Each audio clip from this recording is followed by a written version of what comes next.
이스라엘 백성이 그토록 꿈에 그리던 가나안 땅에 들어갔습니다. 여호수아의 인도함을 받아서 오랜 광야 생활이 청산되었고, 가나안 원주민들과 이제 기나긴 전쟁, 그리고 그 땅을 차지해 들어가는 여정이 지나갔습니다. 한마디로 이렇게 표현하죠. 하나님이 함께 하시지 않았다면. 여러분, 우리의 기억과 회고와 회상 안에는 전제가 있습니다. 하나님이 함께 하셨습니다. 하나님이 함께 하시지 않았다면 여기까지 올 수 있었을까? 그렇습니다. 여호수아뿐만 아니라 이스라엘 백성들에게는 지나보면, 돌이켜보면 430년의 애굽의 종살이보다 지난 광야의 40년의 그 여정과 가나안을 정복해 들어왔던 그 모든 여정 가운데 정말 하나님이 우리와 함께하고 계시는구나 라고 하는 분명한 신앙과 믿음을 세울 수 있었다는 것이죠. 이제 여호수아는 이 긴 여정의 마지막으로 각 지파별로 땅을 배분하고 분배하는 일을 마친 다음에 온 이스라엘 지파 사람들을 모았습니다. 세겜에 모아 이 백성들에게 우리가 지난 시대를 어떻게 살아왔는가, 아니 430년 그 이전으로 돌아가 보자. 하나님께서 우리 조상 아브라함을 택하시고, 그리고 그 아브라함이 그 가정과 더불어서 하나님 앞에 하나님의 백성으로 부르심을 받아 살아왔던 일, 그 아들 이삭과 야곱의 시대 애굽에 내려가 종살이를 해야 했던 그 슬프고 힘들고 지난한 역사의 과정들, 그리고 우리 지도자 모세를 통해서 하나님이 오늘 우리를 광야로, 그리고 다시 이 가나안 땅으로 인도하셨던 일을 회고하며 기억하고 되돌아보는 내용이 오늘 구약의 본문입니다. 우리는 여기에서 이걸 알 수 있어요. 여호수아가 무슨 마음을 갖고, 어떤 마음의 중심을 갖고 이 이야기를 했을까? 지금 우리가 중요한 게 아니라 더 중요한 게 있어요. 뭐죠? 우리 자손, 우리 자녀손들, 그들이 들어가 살 이 가나안 땅이 지금까지 우리가 살아온 것보다 더 크신 하나님의 은혜 안에서 그 하나님을 붙들고 살아가기를 구하고 간구함의 마음이 오늘 여기 구약 본문에 절절히 담겨 있으니, 오늘 우리는 예배를 시작하며 시편 78편의 말씀을 함께 읽었습니다. 우리가 이를 그들의 자손에게 숨기지 아니하고 여호와의 영예와 그의 능력과 그가 행하신 기이한 사적을 후대에 전하리로다. 그래서 일어나 그들의 자손에게 가르쳐주고 알려주어 그들로 그들의 소망을 누구에게 두며? 하나님께 두며. 소망을 하나님께 두며. 여러분, 이 시간 우리 인터넷으로 유튜브를 통해서 또 이 예배당에서 예배에 참여한 신앙가족들 마음으로 따라하십시다. 주님, 우리 자녀손들이 소망은 하나님께 두게 하옵소서. 하나님이 우리 자녀손들의 소망이 되기를 소원합니다. 오늘 이 예배가 되기를 주님의 이름으로 축복합니다. 여호수아가 그 마음이었어요. 지금이 중요한 게 아니라 우리 자녀손들이 이와 같은 우리 아버지의 역사, 할아버지의 역사, 우리 조상들의 그 역사의 지난한 과정들을 어찌하여야 한다? 잊어버려서는 안 된다. 기억시켜줘야 된다. 가르쳐줘야 된다. 알려줘야 된다. 우리가 체험하지 않았냐? 우리가 경험하지 않았냐? 하는 것을 말이죠. 그토록 소망하던 가나안 땅에 들어온 것, 더 중요한 것은 이제부터의 우리의 삶의 모습이에요. 우리 자녀들이 볼 것입니다. 우리 자손들이 배울 것입니다. 여호수아 24장 14절입니다. 여호수아는 그래서 이 한마디로 이렇게 그 백성들에게 마음을 전합니다. 너희 조상들이 강 저쪽과 애굽에서 섬기던 신들을 치워 버리고. 아니, 이게 무슨 말이에요? 광야 40년을 지나왔어요. 모세의 인도함을 통해서, 그리고 여호수아를 통해서 이 가나안 땅을 들어와서 여기까지 왔는데 느닷없이 여호수아 입에서 터져 나온 말이 뭐냐? 너희에게 이제는 애굽에서 섬기던 신들을 치워버리라. 치워버리라. 원문에 보면은 이 치워버리라는 말이 어떤 의미를 내포하고 있습니까? 이미 가지고 있다라는 말입니다. 무슨 뜻입니까? 하나님을 믿는다고 하면서 하나님 아닌 것이 하나님인 것처럼 너희 마음의 중심 속에, 너희 삶 속에 있는 것 아니냐? 이제는 말끔히 걷어버리고 치워버리라. 말로는 하나님 섬긴다 하면서 실제로는 하나님 아닌 것, 하나님 아닌 것 하나님처럼 섬기고 있는, 성경책을 끼고 워싱턴 교회 앞에서 장관들을 데리고 사진을 찍었던 미국의 그 대통령께서는 그 하나님을 자신의 권력을 위해서 이용할 줄 알았지, 그가 과연 하나님의 사람으로 그렇게 살았느냐, 이거는 냉정하게 바라볼 필요가 있는 겁니다. 나더러 주여 주여 하는 자마다 다 주님 나라에 들어갈 백성이 아니라고 주님이 분명히 말씀하셨어요. 이스라엘 백성들 하나님 선민입니다.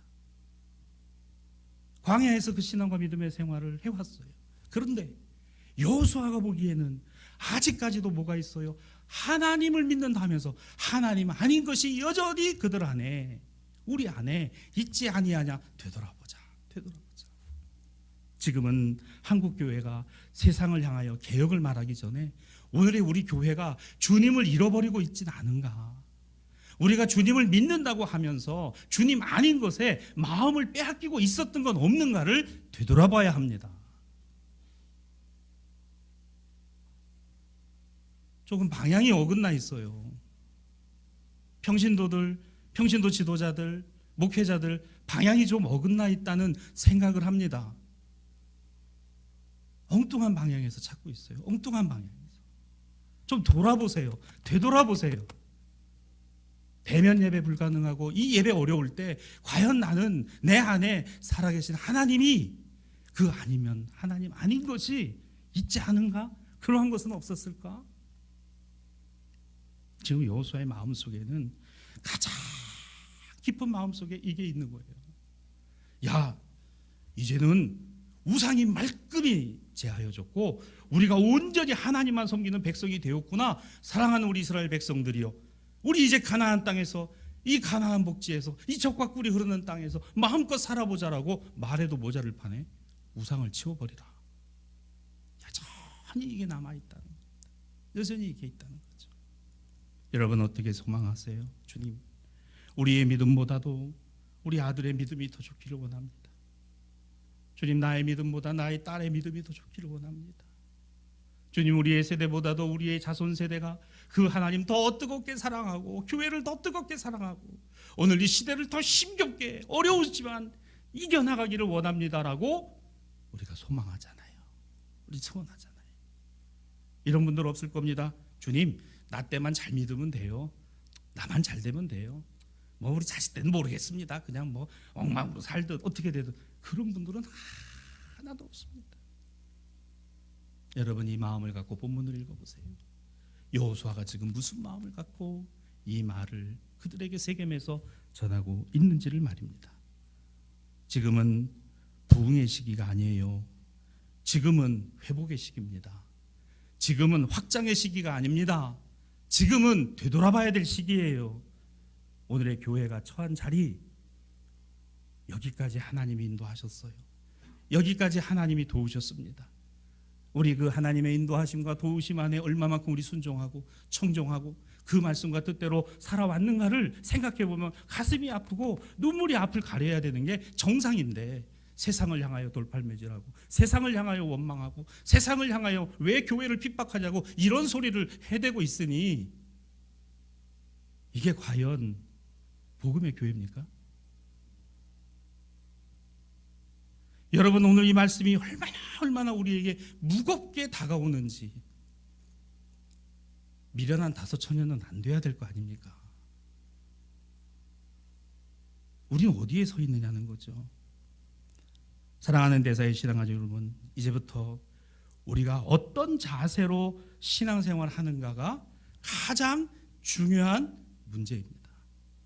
어떤 자세로 신앙생활을 할 것인가, 우리가 말입니다. 서신서인 데살로니가전서 4장은 오늘 우리들의 낯설고 귀에는 희미한 재림에 대한 내용이 다루어지고 있어요. 여러분, 한 가지 전제가 있습니다. 오늘의 교인보다도요, 이 데살로니가 교회나 초기 교회의 그리스도인들은요, 당대에 예수님 오실 거라고 확실히 믿었어요. 바울도 그랬고요. 우리 그렇습니까? 주님 내년에 오시겠다. 분명히 내년에 오신다.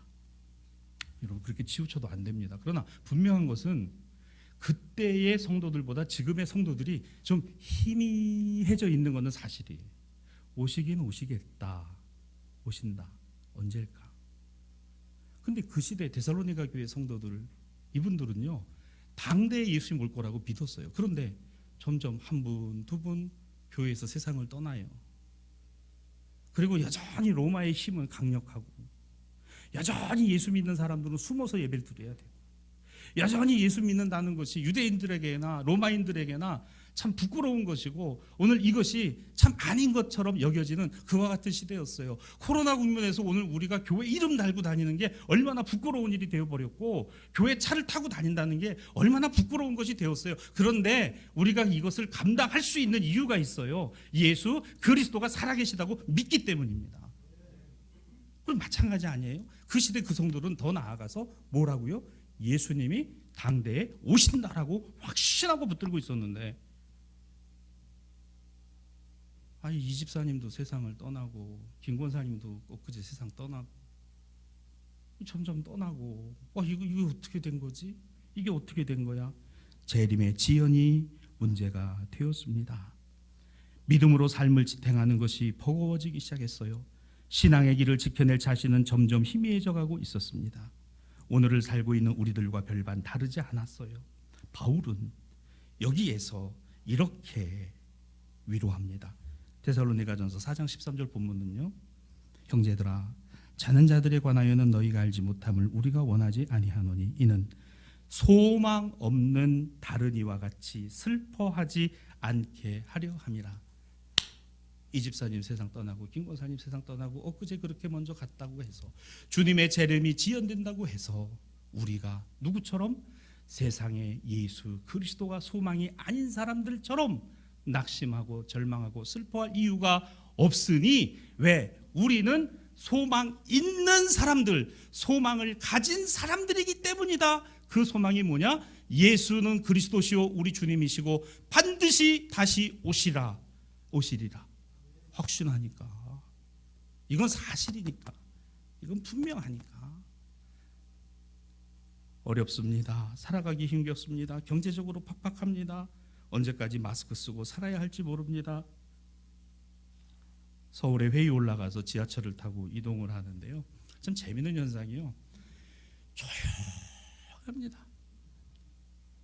예전 같으면은 그냥 뭐 지하철 안에서 특히 이해하고 들으세요. 우리 아주머니들 그냥 조용해요. 그러다가 누군가 기침을 두세 번 하면요, 그 주위가 싹 마스크 서 콜록콜록 하면요, 그냥 주변에 사람들이 오호호 모르니까 가만히 보면서, 입을 닫고 살으라 하시는구나. 입을 닫고 살으라 하시는구나. 정치인의 말, 권력자의 말,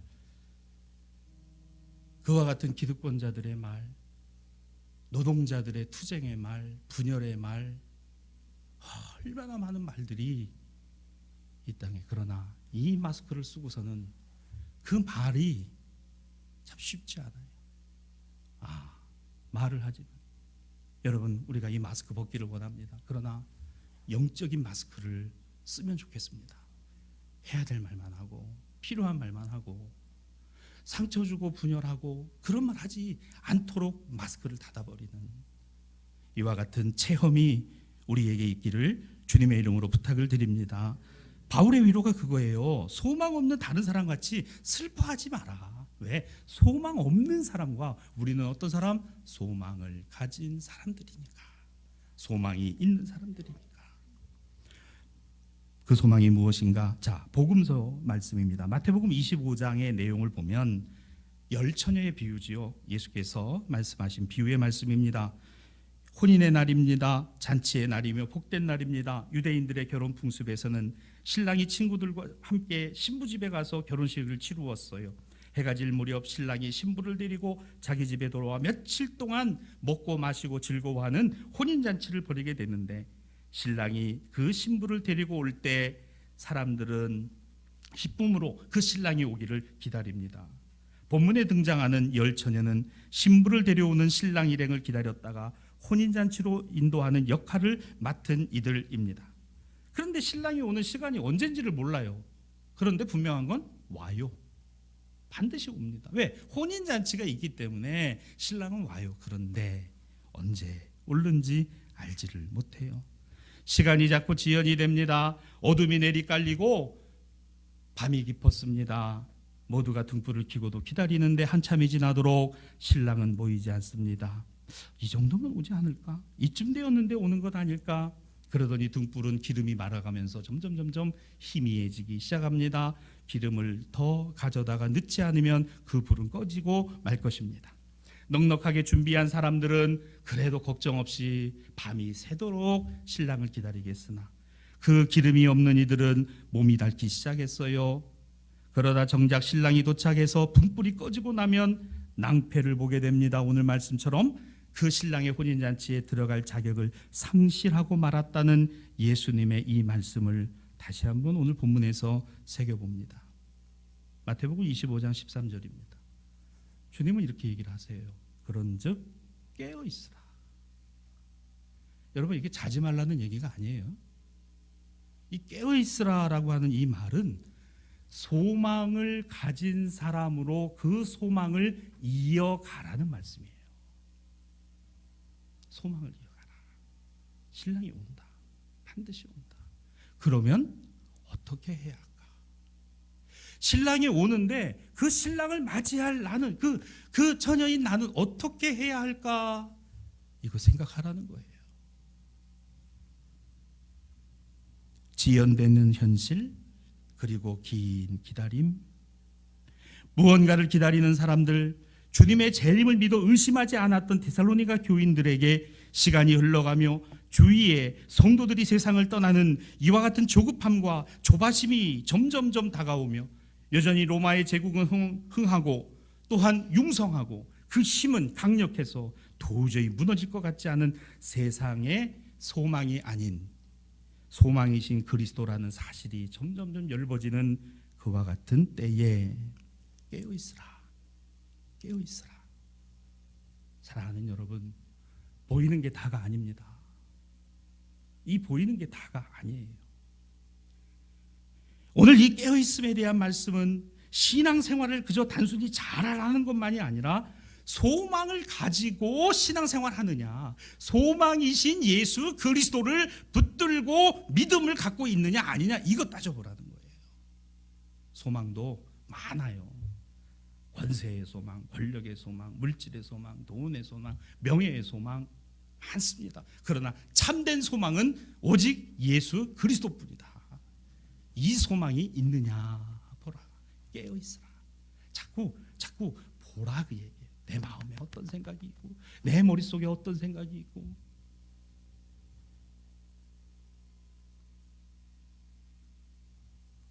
영원한 것은 일시적인 것과 함께 놓일 수가 없습니다. 변하는 것은 불변하는 것과 비교되지 않아요. 상대적인 것과 절대적인 것이 동일한 가치를 지니지 않습니다. 짝퉁과 명품은 같이 놓여 있어도 그 값어치가 다릅니다. 이것이 세상의 이치예요. 참으며 진리이신 참된 예수 그리스도가 소망일진데 그 어떤 것이 소망입니까? 주님 외에는 소망이 없어요. 여러분, 자녀들이 우리 소망인 건요, 주님이 이 자녀들과 함께 하심을 내가 확신하고 이 자녀들이 그 주님을 소망으로 붙들기를 원할 때입니다. 그래야 이게 소망이 있는 거죠. 자식이요? 그런데 무엇의 소망이에요? 주님, 이 아들들이 평생을 소망이신 주님을 붙들고 살아가기 원합니다. 저들의 신앙과 믿음이 이 아버지 세대보다 할아버지 세대보다도 더 좋기를 원합니다. 소망인 거지. 그 인간으로 보면요, 소망 없어요. 무슨 소망이겠어요? 뭐 얼마나 잘하겠습니까? 주님, 이게 소망입니다. 이것이 진짜 소망입니다. 소망이 있는 그리스도인은 그러면 어떨까? 여러분과 세 가지를 나누어 보려고 합니다. 제가 세 가지를 정리해서 여러분과 함께 살펴보겠습니다. 첫째는 이거예요. 이 소망은 아무 희망이 없다라고 생각하는 사람에게 소망입니다. 아무 희망이 없다라고 느끼는 사람, 세상에서 소망인 줄 알았는데 이게 아니구나. 그래서 소망이신 그리스도, 참된 소망이신 주님을 발견하게 되는 것, 이것이 첫 번째예요. 오직 이 땅에 사는 것이 전부일까요? 이 세상에서 누리는 것이 전부입니까? 인생은 나그네입니다. 여러분 보셨죠? 세계적인 부자, 대한민국 제1의 부자도 병상에서 몇 년을 누워있다가 그렇게 세상을 떠났고, 공술에 공수거라고 빈손으로 왔으니 빈손으로 가는 것이죠. 여기에는 그 어떤 예외도 없습니다. 언제까지 누릴 것 같습니까? 언제까지 건강할 것 같습니까? 언제까지 그 재산과 돈이 당신을 지켜줄 거라고 생각합니까? 언제까지 그 권력이 당신을 커버하고 그것이 당신을 세상에서 가장 뛰어난 존재로 보이게 할 것 같습니까? 유통기한이 다 있어요. 보셨죠? 세계적인 대통령도 4년이 지나니까 가장 초라하고 추락하는 존재, 아주 더럽고 추한 존재로 지금 낱낱이 드러나고 있잖아요. 권력이 그걸 감싸고 있었던 거죠. 세계적인 권력자로서 그것이 카바가 되고 있었던 것이지 그게 소망이 아닙니다. 그거 걷어지니까요, 한낱 추한 한 인간에 불과하다는 거 여전히 요즘은 낱낱이 보고 있지 않습니까? 이스라엘 백성들은 가나안 땅에 정착할 때까지 그들은 정말 나그네였고 떠돌이였잖아요.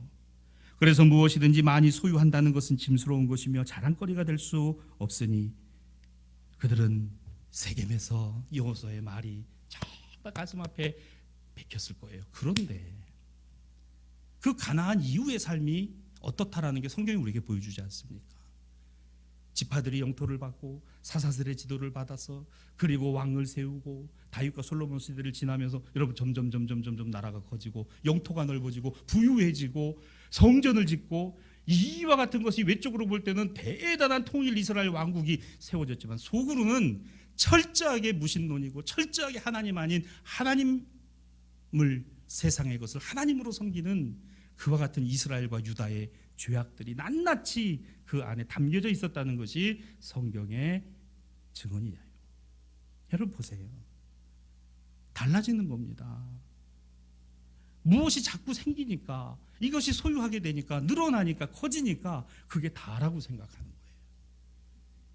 가정이 좀 더 융성해지고 재정적으로 넉넉해지는 거, 그게 다라고 생각합니까? 여러분 그 속에서 내가 하나님 잃어버리고 있지 않을까? 신앙을 잃어버리는 건 아닐까? 되돌아보는 사람이 소망을 가진 사람들입니다. 이게 참된 소망 있는 사람이에요. 교회가 커집니다. 예배당이 커집니다. 화려해집니다. 이러다가 내가 하나님 잃어버리는 거 아닐까? 이러다가 우리 교회가 하나님 아닌 물질이 하나님 되고 교인 수가 하나님 되는 거 아닐까? 되돌아보지 않으니까 지금과 같은 상황이 된 것이죠. 사랑하는 여러분, 신앙은 하나님께로 돌아가는 것입니다. 재물이 하나님 된 것 아니라 하나님이 하나님 되시는 것이에요. 물질을 의지하는 것이 아닙니다. 세상 욕심에 치우쳐만 살아가는 것이 아닙니다. 세상이 보여주는 풍성함에 마음을 빼앗기는 것이 아니라 그 마음을 도로 하나님 앞에 두는 것입니다.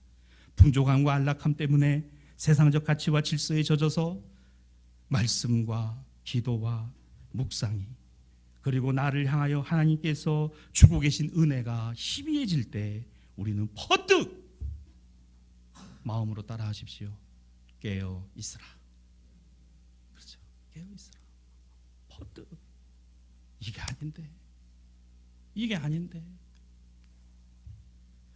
마침내 먹고 사는 문제, 출세와 성공을 향한 길, 안정과 넉넉함을 얻는 방법, 그럴듯하고 제 하고 싶은 대로 살고 자기 만족을 이룰 수 있는 오늘의 일에 마음을 내가 다 빼앗겨서 주님은 내 안에도 눈곱만 뜨고 주님의 말씀이 들어올 여지가 없고 주님이 주고 계신 은혜가 내 안에 들어올 여지가 없는 것이라면 우리는 하나님을 보는 눈, 신앙의 영적인 안목이 가리워진 자들입니다. 소경입니다. 맹인인 겁니다. 사랑하는 대사의 신앙가족 여러분, 보세요.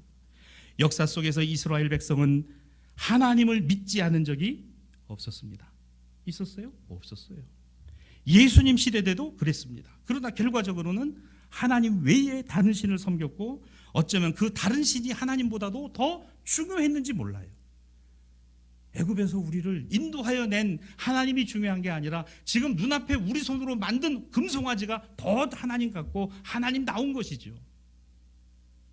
사랑하는 여러분, 이제 앞으로 우리 2달 동안에 남은 기도가 여기까지 인도하신 하나님의 은혜에 감사하십시오.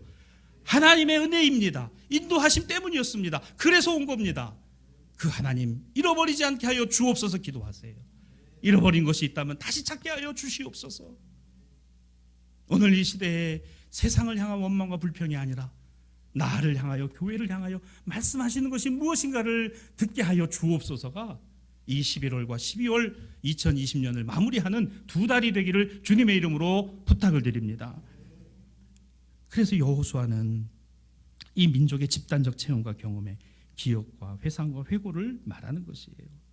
어떤 체험이 있었습니까? 여호수아 24장 17절에 보면 애굽에서 하나님이 올라오게 하셨고 그 큰 이적을 행하셨고 그리고 이 백성들을 여기까지 인도하사 보호하셨다라는 겁니다.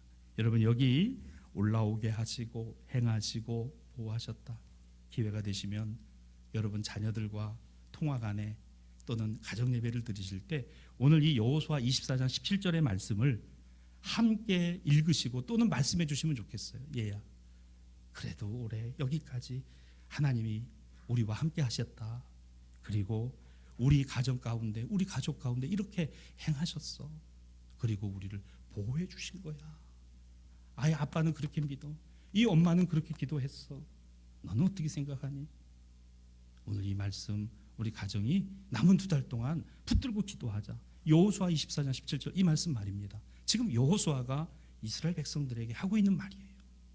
이게 그 이스라엘 백성 공동체 집단 체험입니다. 그렇지 않았느냐? 그렇구나. 맞다. 하나님이 그렇게, 이게 깨어 있는 거예요. 이게 소망이 있는 사람들, 참된 소망이 임하면 깨어집니다. 깨어납니다. 그렇구나. 이게 나를 향하여 하신 말씀이구나. 이게 우리 가정을 향하여 주고 계신 말씀이구나. 이게 우리 교회를 향하여 주고 계신 말씀이구나. 할렐루야. 이 말씀이, 여러분 이 말씀으로 힘을 얻으시기를 주님의 이름으로 축복합니다. 체험과 회고는 그러므로 신앙 고백입니다. 기억합니다. 체험한 것 회고합니다. 회상합니다. 이게 신앙 고백이에요. 그러면 뭐가 나와요? 원망과 불평이 사라지고 감사가 생깁니다. 하나님 감사합니다. 여호수아 24장 22절입니다. 여호수아가 그래서 백성들에게 말합니다. 너희가 여호와를 택하고 그를 섬기리라 하였으니 스스로 증인이 되었느니라. 그들이 이르되 우리가 증인이 되어납니다. 그렇습니다. 여호수아요, 당신의 말씀이 맞습니다. 그렇습니다. 아버지 말씀이 맞네요. 제가 생각해 보니 정말 그 말씀이 맞네요. 제가 증인입니다. 엄마 말이 맞네. 엄마 말이 맞아. 여러분, 이게 깨어있는 신앙의 모습이에요. 이게 소망을 가진 사람들은요, 소망이 주님이시기 때문에 그 주님으로 함께 즐거워하고 함께 기뻐하고 함께 은혜 나누고 함께 공유하게 되니 이게 교회입니다. 이게 가정교회입니다. 이게 가족교회예요. 우리 대사교회는 이 교회인 줄로 믿습니다. 그렇군요. 목사님 말씀이 맞습니다. 이 말씀이 맞습니다. 아버지 말씀이 맞아요. 엄마 말씀이 맞습니다. 우리가 증인 되었나이다. 소망을 가진 사람들, 결코 세상의 소망이 아니에요. 세상에서 소망이신 주님을 보는 것입니다. 세상의 것이 소망이 아닙니다. 하늘로부터 오는, 하나님으로부터 오는 은혜가 소망입니다. 이 소망을 본문은 설명합니다. 그래서 두 번째로 여러분과 나누고 싶은 것은 이거예요. 소망은 예수 그리스도 안에 있는 하나님의 구원뿐입니다. 예수 그리스도 안에만 있습니다. 이것이 소망입니다. 마태복음 25장 10절 말씀, 그들이 기름을 사러 간 사이에 신랑이 오므로 준비하였던 자들은 함께 혼인잔치에 들어가고 문은 닫히니라. 여러분, 예수님의 비유 말씀을 가만히 보시면 준비하였던 자들은, 근데 그 앞에 신랑이 오므로 자, 오고 있는 과정이 완료가 된 거죠. 왔어요. 그런데 정작 미련한 다섯 처녀는 기름이 떨어져 버렸어요. 등불이 꺼져 버렸어요. 근데 이 지혜로운 다섯 처녀들에게는 기름이 어떻게 해요? 준비하였던 자들. 이거는 과거로부터 지금까지 이어져 오고 있는 겁니다. 계속 떨어지면 채우고 떨어지면 아이고 다 떨어져 가네. 채우고 또 때우고. 제일 낭패스러운 게 운전하다가 내 차에 기름 있는 줄 알았는데 가다 보니까 그냥 빨간불이 삑 들어와 있어요. 노란불이. 그래가지고 깜빡깜빡하고 막 앞에서 막 기름 넣으세요. 뭐 가까운 주유소 막 저도 막 그럴 때 있으면 막 등에 식은땀이 나고 악셀에다가 밟아지지를 않아요. 막 이게 멈춰본 적은 없습니다만 여러분 생각해 보세요. 큰일 났어요. 큰일 났어요.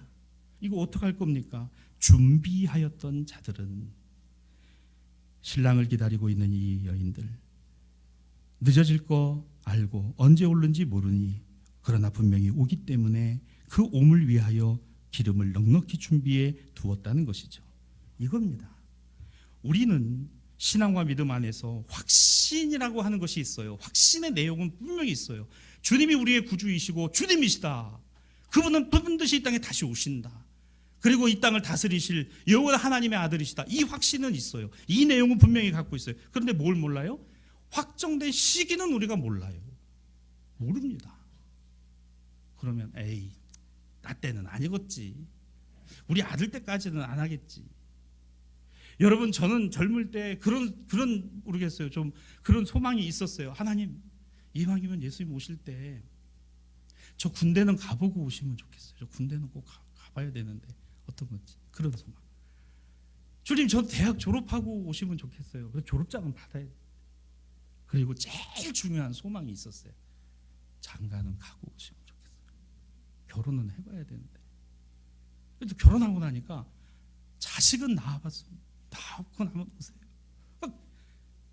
보니까 이 웃으시는 분들 보니까 그런 생각하시는 분들이 많네요. 이게 막 그래 분명히 있는데 언젠지는 모르는 거예요. 여러분 기름은 그래서 준비되는 겁니다. 이것이 무엇을 이야기합니까? 기다린다는 것은 구원이라는 기쁨에 앞서는 신앙의 내용입니다. 기다리게 된다는 거예요. 기다릴 수밖에 없다는 거예요. 그저 하염없이 있는 게 기다림이 아니라 신랑이 오면 그 주님이 오시면 나는 그 주님 앞에 어떻게 설 건가? 그 주님을 어떻게 맞이할 건가? 이것이 되돌아봐지고 이것이 생각되지는 것이죠. 오늘을 살아가는 것에 준비된 단장한 신부와 같이 그 신랑을 맞이할 등불을 예비하고 그 기름을 준비하는 것처럼 그렇구나. 초대교회가 처음 그리스도인들과 교회는 데살로니가 교회는 그 시대에서 이 신앙과 믿음을 갖기를 사도 바울은 간곡히 당부하고 부탁하고 있는 내용이 오늘 서신서의 말씀이구나를 우리가 비로소 깨닫게 됩니다.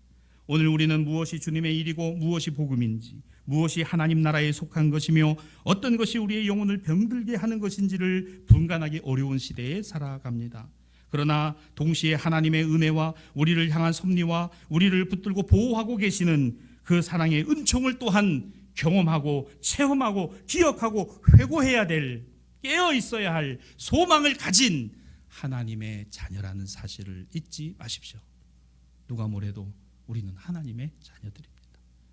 세상의 적신이나 칼이나 기근이나 그 어떤 것도 그 하나님의 사랑에서 우리를 끊을 수가 없기 때문에, 끊어지지 않기 때문에.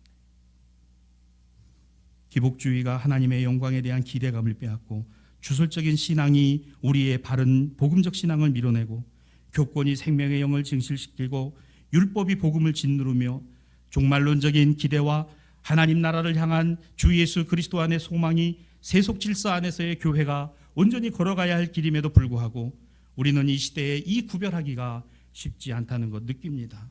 사랑하는 여러분, 시대와 사회가 우리에게 말합니다. 보수가 무엇이고 진보가 무엇인가를 묻습니다. 분명히 여러분 말씀을 드립니다. 보수는 극우가 아니어야 하고 진보는 극자와 다릅니다. 오늘 극우와 극자가 득세하는 세상에서는 보수가 질식하고 진보는 죽을 수밖에 없어요. 우리가 지금 기다리고 또한 생각해야 하는 것이 바로 이것입니다. 우리는 무엇을 이루기 위하여 살아가는 것이 아니라 주님 오심을 기다리고 준비해야 될 하나님의 자녀들이라는 사실입니다. 교회는 준비된 공동체여야 하고 예수 그리스도 안에 있는 소망을 하나님이 이 땅 안에 구현해 가시는 것을 감당해야 될 등불을 준비한 지혜로운 다섯 처녀이어야 합니다. 그것이 바로 소망을 가진 사람들. 마지막 세 번째로 여러분과 나누고 싶은 것은 이거예요. 소망은 항상 깨어 준비하는 사람의 현실이라는 겁니다. 현실이라는 거예요. 여러분, 깨어 준비한다는 것은 늘 깨어 있으라는 것만이 아니라 때로 잘 때가 있어요. 때로 졸 때가 있습니다. 그러나 그때마다 퍼뜩퍼뜩 일어나는 거예요. 아이고, 내가 이래서는 안 되지. 내가 예배를 이렇게 생각해서는 안 되지. 내가 기도를 이렇게 해가서는 안 되지. 다니엘 기도회 21일이 가정 온라인으로 21일을 온전히 진행하게 된 것, 참 어찌 보면 이 코로나 국면에서 저는 하나님의 은혜라고 생각합니다.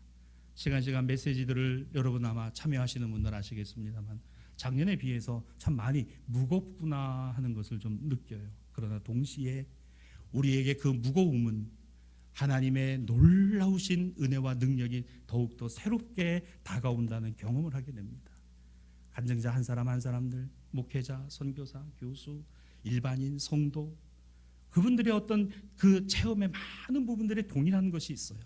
주님만이 소망이라는 것. 그리고 그 하나님은 여전히 살아 역사하신다는 사실. 우리라고 다릅니까? 여러분 돌아보세요. 기억해 보세요. 회고해 보세요. 반드시 있습니다. 깨어있는 사람, 소망을 가진 사람들입니다. 그러므로 사랑하는 우리 대사의 신앙가족 여러분, 소망을 가진 사람이 지혜로운 다섯 처녀입니다. 오늘 슬기로운 다섯 처녀가 소망을 가진 이들이었습니다. 오늘 진실된 마음과 온전한 자세로 신랑을 기다렸습니다. 다른 데 마음을 주지 않았습니다. 주님에게만 마음을 기울이려고 했습니다. 아무리 누가 뭐라 하더라도 그 신랑이 온다는 사실을 그들은 의심하지 않았습니다. 주님만을 의지하고 살아가는 그리스도인, 무슨 일이 있어도 주님을 버리지 않겠다라는 확신, 세상과 신앙 사이에 두 다리 걸치고 한눈 파는 것이 아니라 그러할 때라도 눈을 퍼뜩 떠서 내가 이래서는 안 되겠구나, 다시금 내 자신을 되돌아보는, 언제나 생활의 중심 속에 주님을 두며 오늘 주신 사명에 내가 해야 될 최선이 무엇인가를 되돌아보고 믿음을 견고히 합니다. 사람의 머리에 나오는 계획과 계산이 아니라 오직 말씀 안에 주님의 섭리와 인도하심을 깨닫기를 간구하며 나의 생각이 아닌 내 생각을 주장하실 주님을 의탁합니다. 주님, 내가 해야 되는 것 아니라 나를 사용하시고 내 계획과 계산이 아니라 주님이 나를 통하여 역사하심을 간구하고 기도하는 성도들입니다. 사랑하는 신앙가족 여러분, 한국교회는 과거 일제시대로부터 지금까지 견결히 이 신앙과 믿음을 지켜왔습니다. 국민들을 온전한 방향, 건전한 방향으로 발전시키고 개혁하는 일을 한국교회는 감당을 했습니다. 그 과정에 수많은 순교자들의 피와 복음의 능력과 역사들이 한국교회에 아로새겨져 있음을 우리가 잘 압니다. 자신의 명예와 이익보다는 하나님의 나라와 영광을 위하여 오늘 가난한 교회일지라도 오늘 이 민중들과 함께하는 한국교회였다는 사실을 우리가 잘 기억하고 우리의 선조들은 우리에게 이 같은 신앙의 유산을 남겨줬습니다. 여러분, 교회는 보수적이어야 합니다. 보수는 합리적인 정당성을 갖고 있어야 합니다. 그렇지 않다면 극우고 수구입니다. 진보는요, 교회는 진보적이어야 합니다. 개혁의 당위성을 절차적으로 이어가는 것이어야 합니다. 그 진보는 세상의 예수 그리스도는 오늘 유일한 소망이라는 확실한 사실입니다. 그 어느 누구가 가짜를 들이대도 예수님만이 진실이요 진짜입니다 말할 수 있는 게 진보입니다. 그 예수 그리스도의 복음을 지키는 것이 보수입니다. 이 외에는 다 가짜입니다. 여러분 속지 마십시오.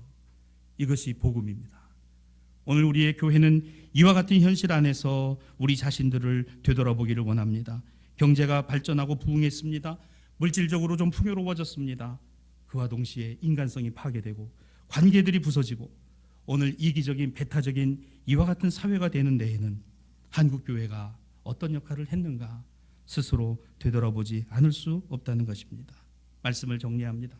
우리는 소망을 가진 사람들이에요.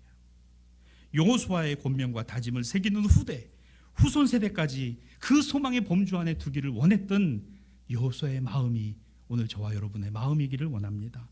사도 바울의 권면을 듣고 다시 오실 주님 그렇구나, 우리가 깨어 있어야 되겠구나라고 이 소망을 견결히 신앙과 믿음 안에 두고자 했던 데살로니가 교회 교인들이 우리 대사 신앙가족들이기를 원합니다.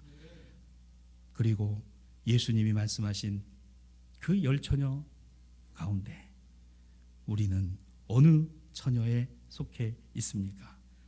우리는 어떤 신앙과 믿음 안에 있습니까? 그리스도인의 오늘은 신앙하고 믿고 행동하는 삶에 있고 소망을 가진 사람들이기에 깨어 있는 사람들입니다. 황량하고 힘겨운 세상 가운데 이 신앙과 믿음을 굳건히 붙들고 여러분의 자녀들을 축복하시고 자손들을 위하여 간절함으로 기도하시면 오늘 우리의 후손 세대들이 이와 같은 거룩한 하나님의 복음, 예수 그리스도의 생명의 복음을 이 힘겹고 어려운 세상에서 끝까지 붙들고 이겨 나갈 줄로 믿습니다. 이 소망이 우리 모든 대사의 신앙가족들과 함께 하시기를 주님의 이름으로 축복합니다.